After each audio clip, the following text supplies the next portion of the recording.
6 ամիսը մեկ ԱՄՆ վերադառնալը բավարար չէ ձեր գրին քարտը չկորցնելու համար։ Շատերը կարծում են, եթե մենք հաճախ ճանապարհորդում ենք ԱՄՆ, ապա ամեն ինչ օրինական է։ Դա այդպես չէ։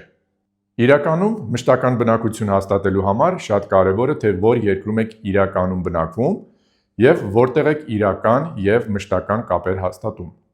Հետևաբար ԱՄՆ-ում դուք պետք է ունենաք տուն կամ վարձակալած բնակարանի պայմանագիր, կոմունալ վճարումներ ձեր անունով, բանկային հաշիվներ եւ կրեդիտ քարտեր, ֆինանսական ակտիվություն եւ եթե ունեք երեխաներ, ապա իրենք պետք է գրանցված լինեն ամերիկյան դպրոցում։ Եվ որն է ամենամեծ սխալը։ Երբ դուք չեք վճարում ԱՄՆ նահանգային եւ դաշնային հարկերը։ Չվճարելով ԱՄՆ պետական հարկերը, դուք ուղղակիորեն հայտարարում եք ԱՄՆ պետությանը, որ դուք չեք համարում այդ երկիրը որպես ձեր մշտական բնակության վայր։ Եթե ձեր կյանքը հիմնականում ԱՄՆ-ից դուրս է, ապա ձեր գրին քարտը վտանգի տակ է։ Հետևեք իմ էջին եւ ձեր կյանքի կարևոր իրավաբանական եւ իմիգրացիոն հարցերի համար զանգահարեք մեր գրասենյակ։